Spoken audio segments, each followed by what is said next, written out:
এটা হলো ইন্ডিয়ায় প্রবেশ করে আপনাকে ওইখান থেকে লাগেজ সংগ্রহ করতে হবে, সেখান থেকে বোর্ডিং নিতে হবে, অর্থাৎ ইন্ডিয়ায় প্রবেশ করতে হবে। বুঝতে পারছেন? এরকম ঘটনা অনেকেরই হচ্ছে।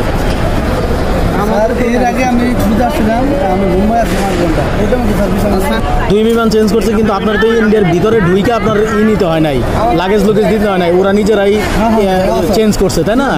ওরা নিজেরাই চেঞ্জ করছে, ওরা নিজেরা চেঞ্জ করলে সমস্যা নাই। কিন্তু এই ক্ষেত্রে আপনার যেটা লিখে দিচ্ছে, এটার কারণটা হচ্ছে যে আপনার হলো ওইখানে যাইয়া হলো বোর্ডিং নিতে হবে, ওইখানে লাগেজ সংগ্রহ করতে হবে, এর জন্য তো আপনাকে ভিতরে ঢুকতে হবে। আপনার যে ইন্ডিয়াতে হলো ট্রানজিট, ইন্ডিয়ান ভিসা নাই, ওইখান থেকে আরেকটা বিমান আপনার নিতে হবে, তাই না?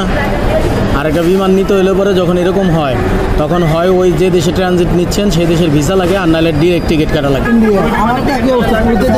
এরও অনেকে এরকম সমস্যা হচ্ছে। এই সমস্যায় প্রতিনিয়ত অনেক যাত্রী পড়ছে। যারা এই সমস্যায় পড়ছেন তাদের কিন্তু আর বিদেশ গমন হচ্ছে না, সোজা বাড়ি চলে যেতে হচ্ছে। তাই আপনি যে মাধ্যমে বা যার মাধ্যমে আপনি বিদেশ গমনে